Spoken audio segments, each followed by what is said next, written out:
శివుడు తప్ప వేరొకటి లేదు జగత్తులో. అంతటా ఆయన నిండి నిబిడీకృతమైపోయి ఉంటాడు. అందుకే సాకారోపాసనగా పరమశివుని యొక్క 8 మూర్తులను 8 దళముల యందు ఆవాహన చేశాడు పర్వతుడు. ఆవాహన చేసి అష్టదళ పద్మాన్ని ఏర్పాటు చేసి ఆ అష్టదళ పద్మ కర్ణిక యందు పరమశివుడు కూర్చుని ఉన్నట్లుగా భావన చేస్తూ అవి మిగిలినవి 8 ఆయన యొక్క రూపాలుగా భావన చేస్తూ విశేషమైనటువంటి తపస్సు చేశాడు. ఎంత ఘోరమైన తపస్సు చేశాడు అంటే, శరీరము ప్రకృతిలో దేనికి ఖేద పడుతుందో ఆ ఖేదాన్ని ప్రయత్నపూర్వకంగా అనుభవించాడు. అంటే శరీర భావనని పరమేశ్వరుని యొక్క భావన యందు విస్మరించాడు. అది మహాత్ములకు ఉండేటటువంటి లక్షణం. అలా శరీరము దేనికి ఖేద పడుతుందో ఆ ఖేదాన్ని శరీరము మనస్సు సంపర్కాన్ని విడిచిపెట్టేస్తాయి. ఈ శరీరము ఇంత బాధపడుతోంది అనేటటువంటి స్ఫురణ దేని చేత పోతుంది అంటే, మనసు భగవంతుని యందు లయమైపోయినటువంటి కారణం చేత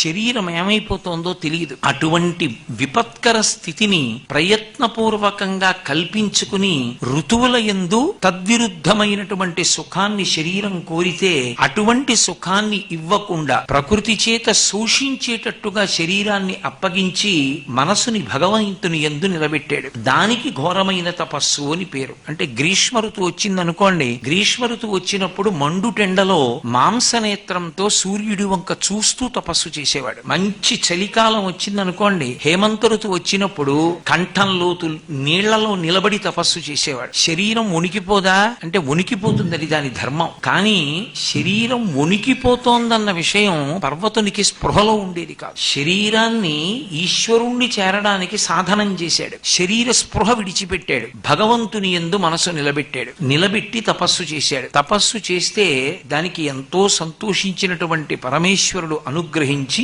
సాక్షాత్కరించాడు. సాక్షాత్కరించి సాకార రూపాన్ని పొంది కన్నుల ఎదుట కనపడ్డాడు. వెంటనే పర్వతుడు లేచి స్తోత్రం చేశాడు. భగవానుడు మెచ్చి, నీకేం వరం కావాలి కోరుకోమన్నాడు. సర్వసాధారణంగా శివానుగ్రహం వంటిది లభిస్తే ఏ భక్తుడైనా కోరుకునేది మోక్ష స్థితిని కోరుకుంటాడు. కానీ పర్వతుడు అలా కోరుకోలేదు. ఆయన చాలా విచిత్రమైనటువంటి వరం ఒకటి అడిగాడు. ఆయన అన్నాడు, ఈశ్వర, మీరు 33 కోట్ల మంది దేవతలతో కలిసి నా యొక్క శిరస్సునందు నిలబడాలి. మీరు అలా నిలబడేటప్పుడు యాని యాని చ తీర్థాని, ఎక్కడ త్రిభువనానిచ, 3 భువనముల యందు 3 లోకములలో ఎన్ని తీర్థములు ఉన్నాయో అన్ని తీర్థములు మీ వెంట బయలుదేరి రావాలి. ఆ తీర్థములన్నీ నా తల మీద వెలియాలి. దానితో పాటుగా కొన్ని క్షేత్రములు ఉంటాయి, వాటిలో అన్ని తీర్థములు వస్తాయి, కానీ ఏదో కొద్ది కాలమే వస్తాయి. కపిల తీర్థం ఉంది వెంకటాచల క్షేత్రానికి కింద.